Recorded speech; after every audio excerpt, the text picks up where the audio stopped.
By the divine grace of Jagannatha Sri Gyanakshi Rajeshwari and by the grace of Paramatma in all beautiful forms, explicable, inexplicable, seen, unseen, all these forms, and by the grace of all the masters, we are once again here, lucky, fortunate enough to devote our mind to the glory of Paramatma in the form of Hanuman and all the other people who participated in this great Ramayana.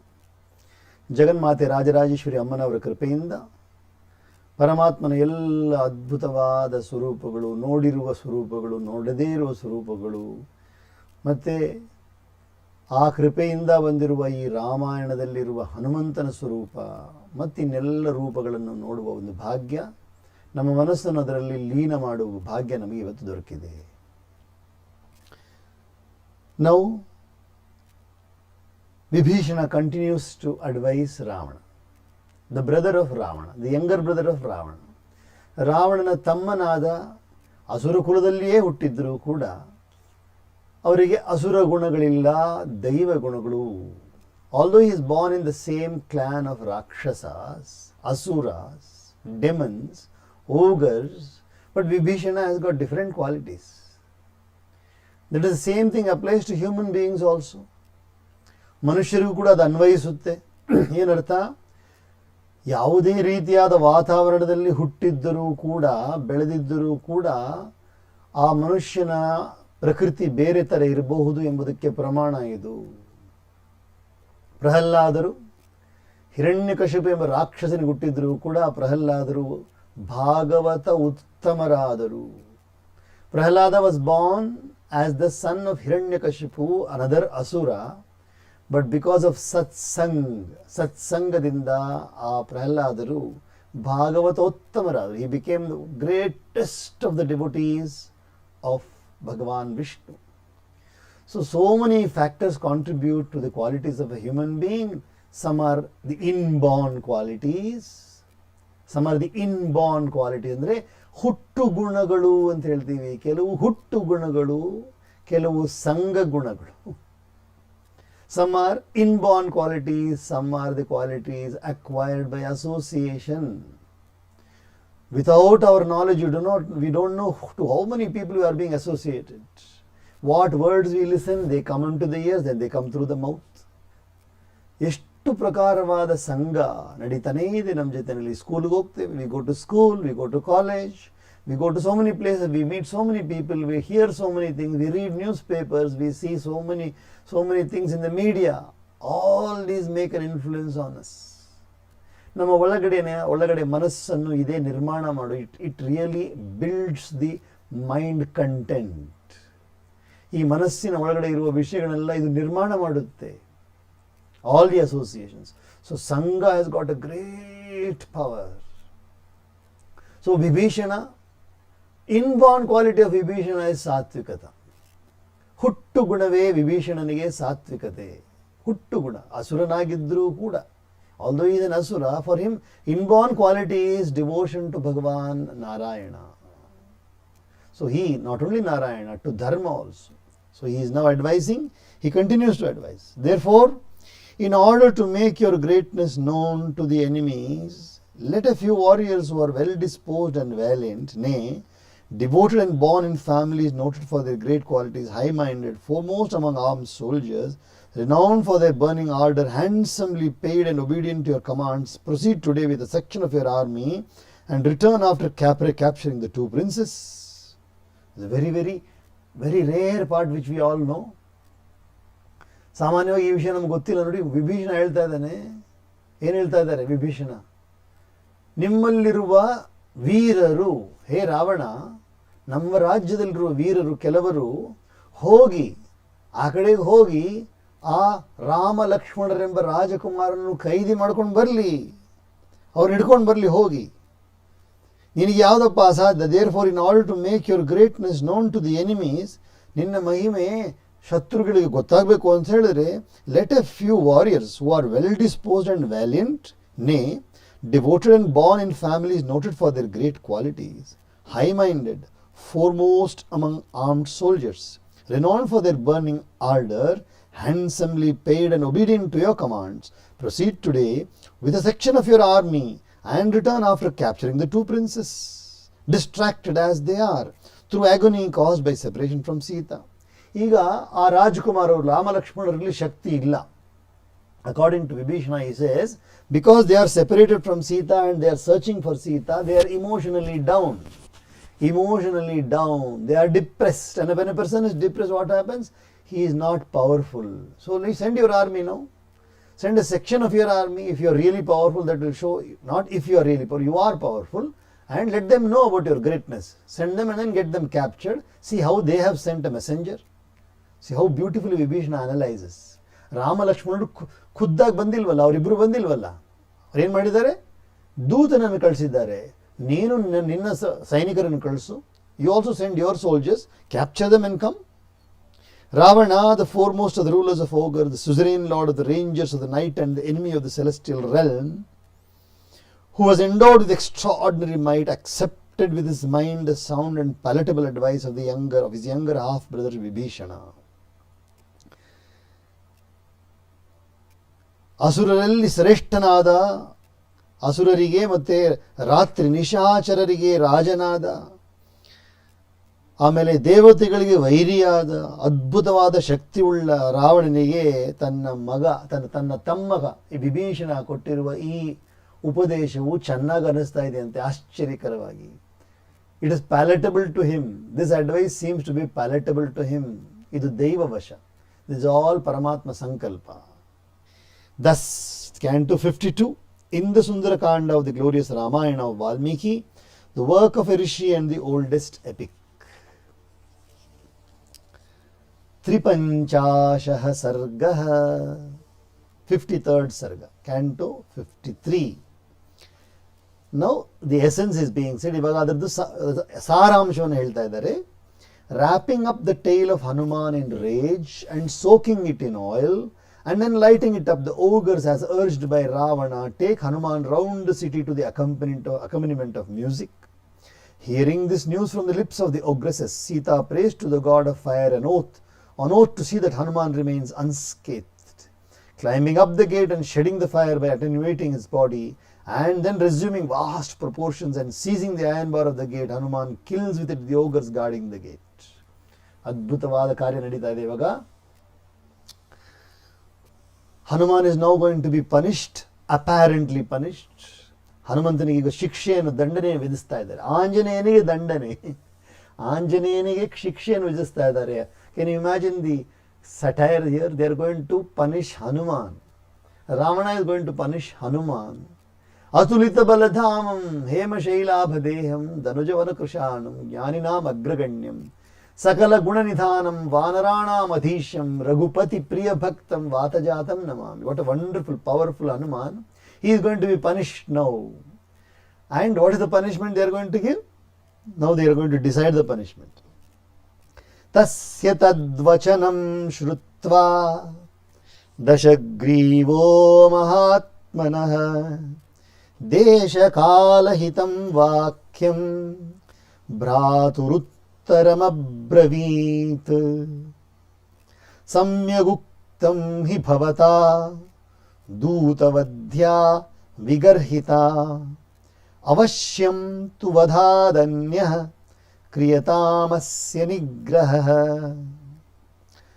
ಕಪೀನಾಂ ಕಿಲ ಲಾಂಗೂಲಂ ಇಷ್ಟಂ ಭವತಿ ಭೂಷಣಂ ತದಸ್ಯ ದೀಪ್ಯತಾಂ ಶೀಘ್ರಂ ತೇನ ದಗ್ಧೇನ ಗಚ್ಚತು ತತಃ ಪಶ್ಯನ್ತ್ವಮುಂ ದೀನಂ ಅಂಗವೈರೂಪ್ಯಕರ್ಷಿತಂ ಸುಮಿತ್ರಜ್ಞಾತಯಃ ಸರ್ವೇ ಬಾಂಧವಾ ಸಸುಹೃಜ್ಜನಾಃ ಆಜ್ಞಾಪಯತ್ ರಾಕ್ಷಸೇಂದ್ರಃ ಪುರಂ ಸರ್ವಂ ಸಚತ್ವರಂ ಲಾಂಗೂಲೇನ ಪ್ರದೀಪ್ತೇನ ರಕ್ಷೋಭಿ ಪರಿಣೀಯತಾಂ ತಸ್ಯ ತದ್ವಚನಂ ಶ್ರುತ್ವಾ ರಾಕ್ಷಸಾ ಕೋಪಕರ್ಕಶಾಃ ವೇಷ್ಟಂತೆ ತಸ್ಯ ಲಾಂಗೂಲಂ जीर्णैः कार्पासिकैः पटैः संवेष्ट्यमाने लाङ्गूले व्यवर्धत महाकपिः शुष्कमिन्धनमासाद्य वनेष्विव हुताशनं तैलेन परिषिच्याथ तेऽग्निं तत्रोपपादयन् लाङ्गूलेन प्रदीप्तेन राक्षसांस्तानताडयत् रोषामर्षपरीतात्मा बालसूर्यसमाननः सभूयः सङ्गतैः क्रूरैः राक्षसैर्हरिपुङ्गवः सहस्रीबालवृद्धाश्च जग्मुः प्रीतिं निशाचराः. Hearing the foregoing advice of his younger half-brother, the high-souled Vibhishana, which was salutary both from the point of view of time and place, Ravana, the 10-headed monster, made the following assertion by way of a reply.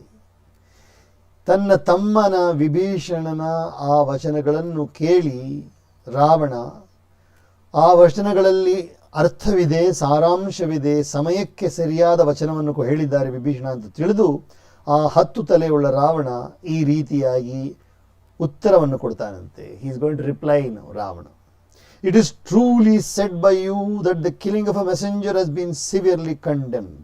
ನೀನು ಹೇಳಿದ್ದು ನಿಜ, ದೂತನನ್ನು ಕೊಲ್ಲುವುದು ಅನ್ಯಾಯ ಎಂಬುದು ನನಗೆ ಅರ್ಥ ಆಗುತ್ತೆ. I understand that it is not right to kill the duta, the messenger. In any case some punishment other than death must be meted out to him. ಯಾವುದಾದ್ರೂ ಒಂದು ಶಿಕ್ಷೆಯನ್ನು ಕೊಡಲೇಬೇಕು. ಆದರೂ ಕೂಡ in the case of monkeys the tail they say is the cherished embellishment. ಕೋತಿಗಳಿಗೆ, ಕಪಿಗಳಿಗೆ ಬಾಲದ ಮೇಲೆ ತುಂಬ ಪ್ರೀತಿ ಇರುತ್ತೆ, ಬಾಲವೇ ಅದಕ್ಕೆ ಅಲಂಕಾರ ಎಂಬುದನ್ನು ನಾವು ಕೇಳಿದ್ದೇವೆ, ನಾವೆಲ್ಲ ನೋಡಿದ್ದೀವಲ್ಲ. ಕೋತಿಗಳಿಗೆ ಬಾಲ ಇಲ್ಲ ಅಂದರೆ ಒಂಥರ ಕಾಣಿಸ್ತವೆ. If a monkey does not have the tail or it has a cut tail, it looks so odd. They look elegant. Monkeys look elegant when they have a long tail, that to curled tail. ಒಂದು ಕೋತಿಗೆ ಬಾಲ ಇದ್ರೇ ಚೆನ್ನಾಗಿ ಕಾಣಿಸುತ್ತೆ. ಅದು ಜಿಗಿಯೋದು, ಕುಣಿದಾಡೋದು, ಬಾಲದಿಂದ ನೇತಾಡ್ಕೊಂಡು ಓಡಾಡೋದು ನೋಡಿದ್ರೆ ತುಂಬ ಚೆನ್ನಾಗಿರುತ್ತೆ. ಅಂಥ ಕೋತಿಗಳಿಗೆ ಬಾಲ ಮೇಲೆ ತುಂಬ ಪ್ರೀತಿ ಇದೆ. ಆದ್ದರಿಂದ therefore let his tail be set on fire at once and let him return with his tail burnt. ಆದ್ದರಿಂದ ಆ ಬಾಲವನ್ನು ನೀವು ಸುಟ್ಟು ಬಿಡ್ರಿ, ಅದಕ್ಕೆ ಬೆಂಕಿ ಹಚ್ಚಿಬಿಡ್ರಿ ಬಾಲಕ್ಕೆ. ಆ ಬಾಲ ಸುಟ್ಟು ಹೋದ ನಂತರ ಅವ್ರು ವಾಪಸ್ ಹೋಗ್ತಾನೆ. ಎಲ್ಲ ಅವ್ರನ್ನ ಹನುಮಂತನ ನೋಡಿ ನಗ್ತಾರೆ. Thereupon let his beloved friends and relations and his kinsfolk, including his well-wishers, all find him wretched and distressed through mutilation. ಆದ್ದರಿಂದ ವಿಕಲಾಂಗ ಅಂದರೆ ಒಂದು ಅಂಗವನ್ನು ತೆಗೆದುಬಿಟ್ಟಿರುವ ಮನುಷ್ಯ ವಿಕಲಾಂಗನಾಗ್ಬಿಡ್ತಾನೆ. ಆ ವಿಕಲಾಂಗನಾದ ಆ ಆಂಜನೇಯನನ್ನು ನೋಡಿ ಅವರ ಸ್ನೇಹಿತರು, ಬಂಧು ಬಾಂಧವರೆಲ್ಲರೂ ಕೂಡ ನೋಡಿ ತುಂಬ ದುಃಖ ಪಡಲಿ, ಅವನನ್ನು ಹಾಸ್ಯ ಮಾಡಲಿ ಅಂತ ಹೇಳ್ತಾರೆ. Ravana, the ruler of ogres, issued the following command. ಆ ರಾಕ್ಷಸರ ಅಧಿಪತಿ ಈ ರೀತಿಯಾಗಿ ಆಜ್ಞಾಪಿಸಿದ್ದಾನೆ. Let the monkey be taken by the ogres with his tail on fire round the city, entire city with its crossroads. ಈ ಕಪಿಯನ್ನು ಬಾಲಕ್ಕೆ ಬೆಂಕಿಯನ್ನು ಹಚ್ಚಿ ಎಲ್ಲ ಲಂಕೆಯಲ್ಲಿರುವ ಒಂದೊಂದು ಬೀದಿಗೂ ಕರ್ಕೊಂಡೋಗಿ ಎಲ್ರಿಗೂ ತೋರಿಸ್ರಿ, ಇವನಿಗೆ ಎಂಥ ರೀತಿಯಾದ ಗತಿ ಬಂದಿದೆ ಎಂಬುದನ್ನು ತೋರಿಸಿ ಅಂತ ರಾಕ್ಷಸರಿಗೆ ಆಜ್ಞಾಪಿಸ್ತಾನೆ. Hearing this aforesaid command, the ogres, who were merciless through rage, began to wrap the tail of Hanuman in cotton tatters. ಈ ರೀತಿಯಾದ ಆಜ್ಞೆಯನ್ನು ಕೇಳಿ ಈಗಾಗಲೇ ಕೋಪಿಷ್ಠರಾದ ಆ ಎಲ್ಲ ರಾಕ್ಷಸರು ತಕ್ಷಣವೇ ಬಾಲವನ್ನು ಹಿಡ್ಕೊಂಡು ಹಳೆ ಬಂದು ಇದು ಯಾವುದು ಹತ್ತಿಯ ಬಟ್ಟೆ, ಅಂದರೆ ಸಾಮಾನ್ಯವಾದ ಬಟ್ಟೆ ಇರುತ್ತೆ, ಹತ್ತಿಯಿಂದ ಮಾಡಿರೋ ಬಟ್ಟೆ, ಅದನ್ನು ತೆಗೆದುಕೊಂಡು ಚೆನ್ನಾಗಿ ಹಳೆಯ ಬಟ್ಟೆಗಳನ್ನು ತಗೊಂಡು ಸುತ್ತಕ್ಕೆ ಶುರು ಮಾಡಿದ್ರು. ಎಲ್ಲದಕ್ಕೆ ಅದಕ್ಕೆ ಬಾಲಕ್ಕೆ ಸುತ್ತಕ್ಕೆ ಶುರು ಮಾಡಿದ್ರು. While his tail was being swathed, the huge monkey grew out of all proportion like a fire in woodlands on catching dry wood. ಆ ಬಾಲವನ್ನು ಅವರು ಅದಕ್ಕೆ ಬಾಲಕ್ಕೆ ಬಟ್ಟೆ ಸುತ್ತಾ ಇದ್ರೆ ಹನುಮಂತ ದೊಡ್ಡವರಾಗಕ್ಕೆ ಶುರು ಆದ್ರಂತೆ. ದೊಡ್ಡವರಾದ್ರು ದೊಡ್ಡ ಗಾತ್ರವನ್ನು ಅವರು ಧರಿಸ್ತಾ ಇದ್ದಾರೆ. He is growing in size, such a huge size is growing that the fire also became like a big forest fire. Having soaked the tail in oil, the ogres forthwith set fire to it, and Hanuman, whose countenance shone like the rising sun, his mind seized with anger and indignation, began to smite those ogres with his blazing tail. ಈ ಬಾಲಕ್ಕೆ ಎಣ್ಣೆಯನ್ನು ಹಚ್ಚಿ ತೈಲವನ್ನು ಹಚ್ಚಿ ಚೆನ್ನಾಗಿ ಅದಕ್ಕೆ ಬೆಂಕಿಯನ್ನು ಹಚ್ಚಿಬಿಟ್ರಂತೆ ಎಲ್ಲ ರಾಕ್ಷಸರು ಸೇರಿ. ಹನುಮಂತನಿಗೂ ಕೂಡ ಬಂತು ನೋಡಿ ಕೋಪ. ಹಂಗೆ ಭಯಂಕರವಾದ ಸೂರ್ಯನ ಹಾಗೆ ಹೊಳೆಯಕ್ಕೆ ಶುರುವಾಗ್ಬಿಟ್ಟು ಅದೇ ಬಾಲದಿಂದನೇ ಎಲ್ಲ ರಾಕ್ಷಸರಿಗೆ ಹೊಡೆಯಕ್ಕೆ ಶುರು ಮಾಡಿದಂತೆ. ಒಬ್ಬೊಬ್ರಿಗೆ ಹೊಡಿತಾ ಇದ್ದಾರೆ. He's hitting everybody, he's beating everybody with the same tail. That jewel among the monkeys was bound more tightly by the cruel ogres who had gathered together there. The rangers of the night, including their women folk, child and the aged, were filled with delight. ಅವಾಗ ಆ ಅದ್ಭುತವಾದ ವಾನರರನ್ನು ನೋಡಕ್ಕೆ ಎಲ್ಲ ರಾಕ್ಷಸರು ಇಟ್ಕೊಂಡಿದ್ದಾರಂತೆ, ಗಟ್ಟಿಯಾಗಿ ಇಟ್ಕೊಂಡಿದ್ದಾರಂತೆ. ಅದಲ್ಲದೆ ನೋಡಕ್ಕೂ ಬಂದಿದ್ದಾರಂತೆ. ಅಷ್ಟು ಜನ ಬಂದಿದ್ದಾರಂತೆ. ಎಲ್ಲ ಹೆಂಗಸರು ಬಂದಿದ್ದಾರೆ, ಮಕ್ಕಳು ಬಂದಿದ್ದಾರೆ, ವಯಸ್ಸಾದವರು ಬಂದಿದ್ದಾರೆ. ಕೆಲವ್ರಿಗೆ ಆನಂದನೂ ಆಗ್ತಾ ಇದೆ, ಮಕ್ಕಳಿಗೆ ಆನಂದ ಆಗ್ತಾ ಇದೆ. ಕೋತಿಗೆ ಬಾಲಕ್ಕೆ ಬೆಂಕಿ ಹಚ್ಚಿದ್ದಾರೆ, ಆ ಕೋತಿ ಎಲ್ಲರನ್ನು ಹೊಡಿತಾ ಇದ್ದಾರೆ. ನೋಡಿದ್ರೆ ಒಂದು ಒಳ್ಳೆ ಆಟ ಆಗ್ಬಿಟ್ಟಿದೆ. Everybody it's like a beautiful game, like for the children. ನಾವು children are watching, ladies are watching, elders are watching. It has become a wonderful, like a festival now for them, for some people. Nibaddha kritavan veeraha tatkala sadrishim matim kamam khalu name shakta nibaddhasyapi rakshasa chitva pashan samutpatya हन्यामहम इमान पुनः यदि भर्तृहितार्थाय चरन्तं भर्तृशासनात् निबध्नन्ते दुरात्मानो न तुमे निष्कृति कृता सर्वेषामेव पर्याप्तो राक्षसानामहं युधि किन्तु रामस्य प्रीत्यर्थं विषहिष्येऽहमीदृशम् लंका चारयितव्या मे पुनरेव भवेदिति रात्रौ न हि सुदृष्टा मे दुर्गकर्म विधानतः अवश्यमेव द्रष्टव्या मया लंका निशाक्षये कामं बध्नन्तु मे भूयः पुच्छस्योद्दीपनेन च पीडां कुर्वन्ति रक्षांसि न मेस्ति मनसः श्रमः ततस्ते संवृताकारं सत्त्ववन्तं महाकपिं परिगृह्य ययुर्हृष्टा राक्षसा कपिकुञ्जरं शङ्खभेरीनिनादैश्च घोषयन्तः स्वकर्मभिः राक्षसा क्रूरकर्माणः चारयन्ति स्म तां पुरीम् अन्वीयमानो रक्षोभिर्ययौ सुखमरिन्दमः हनूमाश्चारयामास